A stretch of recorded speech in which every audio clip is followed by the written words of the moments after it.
Villain ID থেকে আপনি লিখেছেন, আমার মা-বাবা আমাকে মানসিকভাবে চাপ দেয়।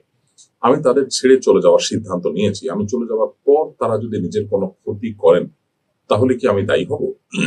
দেখুন, বাবা-মা আপনাকে যে মানসিক চাপ দিয়ে দেন, সে মানসিক চাপটা কিভাবে দেন এবং তার ধরন কি, তার প্রকৃতি কি, এটা জানা দরকার। আমার মনে হয় যে আপনার যে সমস্যাটা আপনার পারিবারিক, সেই সমস্যাটা কোন একজন দক্ষ, বিচক্ষণ এবং শরিয়া স্পেশালিস্ট ব্যক্তি আলেম দ্বীনের কাছে আপনি বলা দরকার এবং তার সাথে আলোচনা করে এটাকে সমাধানে আনা দরকার।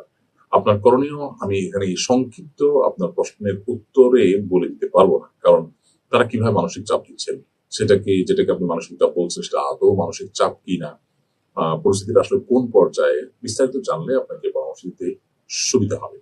তবে আপনাকে আমরা এইটুকু মৌলিকভাবে বলে রাখি যে বাবা-মাকে ছেড়ে চলে যাওয়া এবং